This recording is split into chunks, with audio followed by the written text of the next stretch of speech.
Ciao a tutti ragazzi, bentornati su Ferrovie Miniature, io sono Gio. Oggi ragazzi andiamo ad affrontare un tema molto importante per quello che è il funzionamento corretto delle locomotive, che siano a vapore, che siano a diesel o che siano elettrico, non ha importanza. Ogni locomotiva ha le sue funzionalità, le sue caratteristiche e soprattutto dobbiamo cercare di riuscire a farle viaggiare nel miglior modo possibile e soprattutto nel modo più realistico possibile.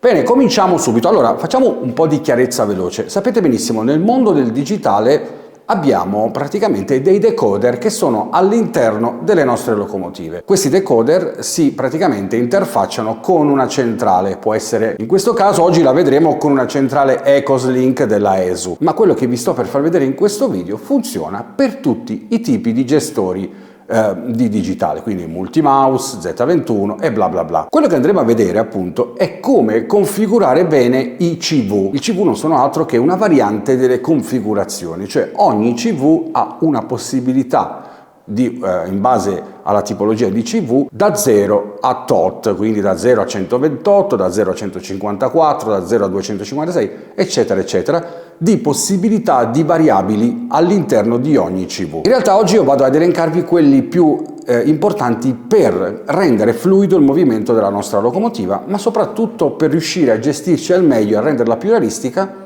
attraverso dei parametri e degli accorgimenti che adesso vi farò vedere. Di CV però ce ne sono infiniti, cioè ce ne sono veramente tanti, arriviamo a 500 e passa, perché poi ci sono quelli delle configurazioni dei decoder dei treni o quelli delle configurazioni dei decoder degli accessori che possono essere elettrici o elettromeccanici, quindi scambi, semafori e tutte le cose che possiamo muovere all'interno del nostro plastico. Andiamo a vedere però intanto una cosa importantissima, la prima CV, la CV1, che cos'è? La CV1 è praticamente l'indirizzo della locomotiva. Quindi quando voi acquistate una locomotiva nuova, di default solitamente le case produttrici vi mettono l'indirizzo 3. Quindi una volta che voi appoggiate la vostra locomotiva sul binario di programmazione o comunque sui vostri binari, sicuramente la vostra centrale la rileva con l'indirizzo 3. Questo significa che è di impostazione di fabbrica.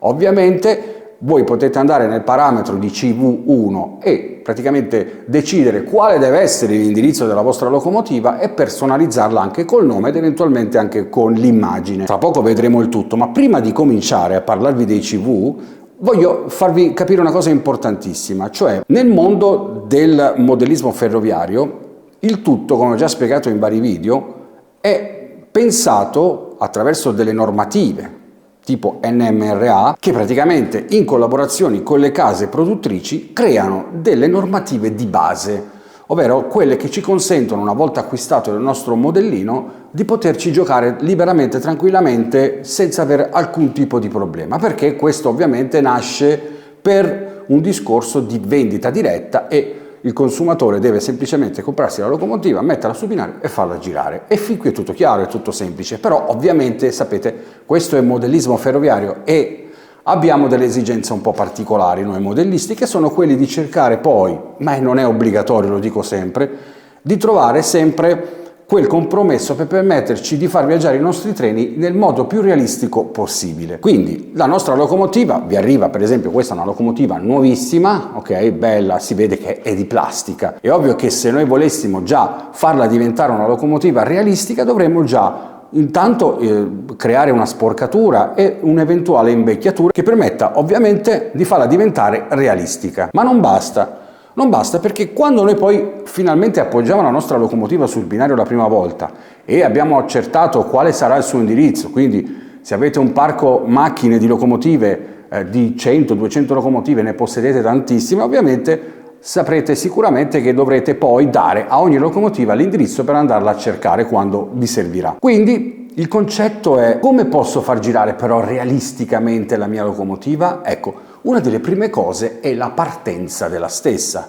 e soprattutto il modo in cui si ferma, ma soprattutto l'andamento della locomotiva. E poi, questo poi lo vedremo in un altro video, ve lo spoilerò, andremo a vedere anche il realismo della velocità effettiva delle locomotive per essere effettivamente in scala. Ma torniamo a noi.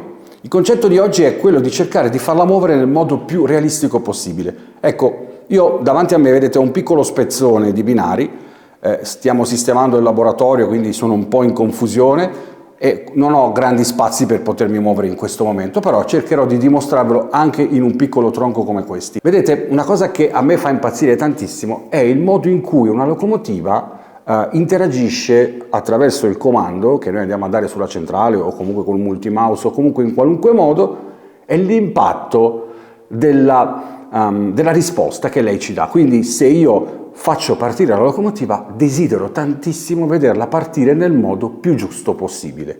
E qual è il modo più giusto possibile? Ecco, difatti ve ne avevo parlato anche in un video dove vi parlavo di compressione selettiva. È un termine tecnico. Che cosa vuol dire la compressione selettiva? È proprio quell'accorgimento che, in questo caso le normative tipo NMRA, in collaborazione con le aziende, definiscono un default di base di questo decoder che c'è all'interno della locomotiva, perché non è la locomotiva che decide, sapete, il decoder gestisce il tutto. Quindi è proprio sui decoder che vanno a fare questi tipi di parametri che vi consentono di utilizzarla nel miglior modo possibile. In questo caso, locomotiva nuova appena acquistata deve funzionare in quella normativa, cioè di base, di default, con dei parametri impostati dalla fabbrica che vi consente di utilizzarla normalmente. Quindi se io adesso vi faccio vedere che muovo la locomotiva si muoverà in base alla velocità che gli do, però avrà ovviamente una partenza irrealistica con uno scatto incredibile e una frenata ovviamente irrealistica con praticamente quasi una improvvisa immobilizzazione della locomotiva. Questo è dovuto proprio per mettervi in condizioni di poterla usare in sicurezza nel vostro impiantino o comunque se state giocando in casa. Poi ovviamente hanno messo a disposizione la possibilità di andare a lavorare sui CV, quindi sulle varianti disponibili, e quello è un problema che dovete risolverlo voi. Perché dico dovete risolverlo voi? Perché semplicemente tutto si basa anche in base agli spazi. Infatti la compressione selettiva vi consente proprio di andare a selezionare qual è la giusta compressione che dovete andare ad adottare al vostro decoder. E ora vi dimostro come fare. Quindi attenzione. Quello che state per vedere sono dei parametri che io sto facendo con questo tronchetto qui. Quindi è chiaro che se io, adesso andremo a vedere per esempio la partenza graduale di una locomotiva in maniera realistica. Ecco, io se voglio far partire in maniera realistica la locomotiva, ovviamente dovrò andarlo a impostare sui valori, ma è chiaro che non mi preoccupo tanto dello spazio perché so che parte e prima o poi prenderà la sua velocità. Il problema sarà esattamente al contrario quando noi andremo a lavorare sull'altro CV, che è quello che si occupa di come deve decelerare la locomotiva, come deve fermarsi.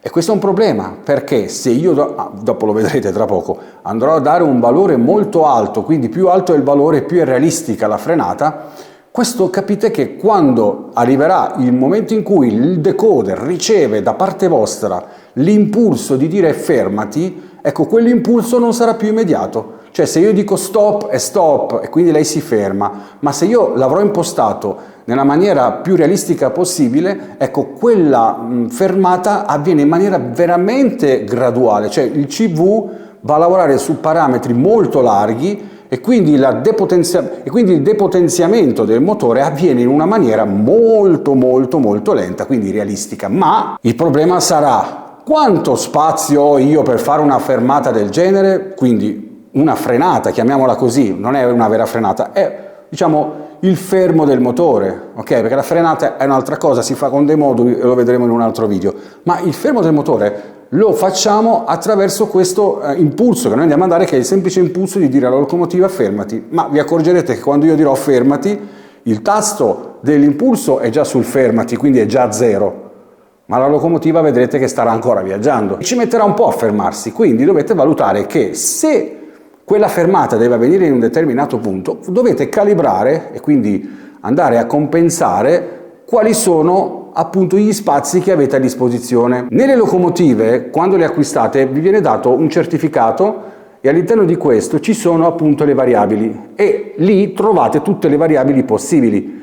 È ovvio che la variabile si discosta una dall'altra di millesimi di secondi, quindi se siete dei bravi tecnici potete fare questo test andando a lavorare sui millesimi di secondi e sullo spazio che avete di frenata. Lo so, forse vi sto mandando in crisi, ma non credo, non è difficile, ma è semplice, cioè dovete calcolare lo spazio che avete in modo che la locomotiva può fare quel tipo di fermata che desiderate, che sia effettivamente realistica. Ma lo capirete poi facendolo, perché poi vi accorgerete che quando adotterete questa tecnica che vi sto facendo vedere, vi accorgerete che poi la locomotiva si ferma in un punto che non volevate, troppo avanti rispetto alla stazione, e quindi cosa farete? Non farete altro che riprogrammarla abbassando i valori finché non troverete proprio effettivamente la frenata, la fermata che volete nella maniera più giusta. Ma andiamo a vedere di che cosa si tratta. Partiamo. Vediamo qua, io ho praticamente installato questa locomotiva con un simbolo di base, ok? Perché l'ho messa in modalità default. Però se io volessi, come vi dicevo prima, andare a lavorare sul CV1, che è quello dell'indirizzo, non faccio altro che andare su questa icona, dove c'è la chiave inglese, assetti 2, e qui praticamente mi legge l'indirizzo. In questo caso l'indirizzo della locomotiva si trova sul valore CV1. Come vedete adesso è su CV1 e l'indirizzo è 0, ma io faccio fare una lettura, faccio leggere, e come potete vedere mi ha dato valore 4, quindi l'indirizzo di questa locomotiva è 4, ma se io volessi farlo diventare 7 non faccio altro che sostituire quel valore 4 con il numero 7 e scrivere. Quindi facciamo finta che adesso io volessi portarla sul 7, schiaccio 7, faccio scrivere, vedete scrivere, lui sta scrivendo. Questo ovviamente, questa operazione va fatta con la locomotiva appoggiata sul binario di programmazione, ok? Una volta fatto 7, ora io so che la locomotiva è sul 7, chiudo e ora la mia locomotiva funzionerà con il parametro numero 7, ma siccome io la voglio tenere sul 4 perché questa è impostata come indirizzo 4, scrivo, leggo e mi dà 4. Quindi a questo punto la mia locomotiva funziona perfettamente. Ma ora parliamo della cosa più interessante, perché fin qui è una cosa che bene o male conoscono tutti. Andiamo a lavorare invece sui CV, diciamo quelli che ci interessano in questo video. Torniamo appunto sugli assetti 2 e andiamo a lavorare sul CV3. Leggiamo che cosa ci dice sul valore del CV3, quindi lui lo va a leggere e mi darà probabilmente il 2. Infatti il 2 è quello di fabbricazione che vi dicevo prima, ok? Quindi cosa succede con un valore 2? Andiamolo a vedere direttamente sulla locomotiva. Vedete la locomotiva è lì ferma, io ora girerò il pomello per farla andare in avanti. 3, 2, 1. La locomotiva ha già raggiunto quella velocità.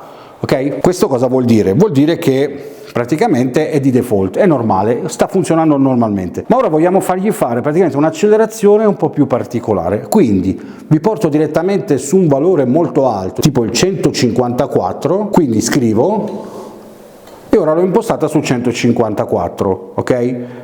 Andiamo sulla locomotiva e andiamo a fare la stessa cosa che ho fatto prima. Muoverò il pomello allo stesso modo in cui l'ho mosso prima, ma noterete che la locomotiva adesso avrà un'accelerazione differente. 3, 2, 1, è ancora ferma, la vedete? Però ora, guardate, si sta cominciando a muovere. E così è molto realistico, vedete?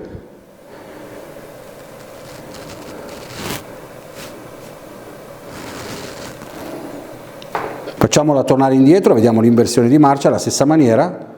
Vedete, io l'ho già posizionato quasi al massimo.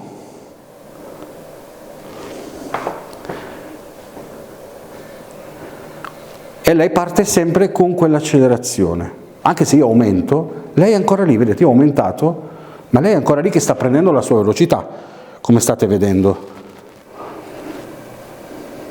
Quindi questo è il concetto di accelerazione. Abbiamo poi il CV4, andiamo a vedere che cosa fa il CV4. Praticamente andiamo sul CV4, andiamo a leggere e lui mi dà un valore 2 di default. Anche qui gli metto un bel 154, ovviamente ragazzi vi dicevo prima dovrete poi fare voi dei lavori di logica per capirlo e scriviamo. Ok, ho dato 154 di decelerazione. Che cosa succede adesso? Ora andiamo a testare che cosa succede facendo la decelerazione a 154. Io per farvelo capire ovviamente adesso ho reimpostato il valore 2 del CV2, altrimenti la locomotiva sarebbe partita lentissimamente e quindi non ho lo spazio adatto per potervi fare vedere tutto. Quindi, siccome ho uno spazio di meno di 1 metro, l'ho rimessa in quella modalità per farla partire già abbastanza veloce, in modo da farvi vedere come fa la decelerazione. Facciamo il test, quindi partiamo, 3, 2, 1 e ora decelero immediatamente. Ho decelerato a 0 e lei sta ancora andando, vedete? E ora farà una mega fermata, una mega frenata e non so neanche se avrò lo spazio sufficiente per assisterla a questa frenata. Infatti la porto dietro manualmente, cosa da non fare mai, però per farvi vedere che sta ancora decelerando. E ora questa è la sua vera fermata, vedete? Si ferma in maniera molto realistica. Questo vi fa capire che io per fare questo tipo di fermata a 154 avrei bisogno veramente di un lungo spazio, però è molto realistico. Quindi ora io la riporto allo stato, diciamo, di default, la rimetto a 2, scrivo e la locomotiva adesso tornerà a funzionare normalmente, sia in fermata che, vedete, faccio dei cambi di marcia velocemente, eccetera. Ora ci sono altri valori che sono il CV5 e il CV6, che sono appunto la velocità massima, la velocità media, che vi consentono appunto di gestire quale deve essere la velocità massima di questa locomotiva e quale deve essere la velocità media, ma di questo ne parleremo in un prossimo video. Grazie ragazzi per avermi guardato, io vi voglio veramente bene, grazie di tutto, grazie di cuore per quello che fate per me. Vi ricordo sempre, trovate i commenti qua sotto, quindi ci sono, usateli se volete chiedermi qualcosa. Vi ricordo sempre il crowdfunding per darmi una mano in questo canale per quello che sto facendo, e soprattutto non dimenticate di iscrivervi se non l'avete ancora fatto, lasciate like, hypate a tutto andare il video e ci vediamo alla prossima. Ciao!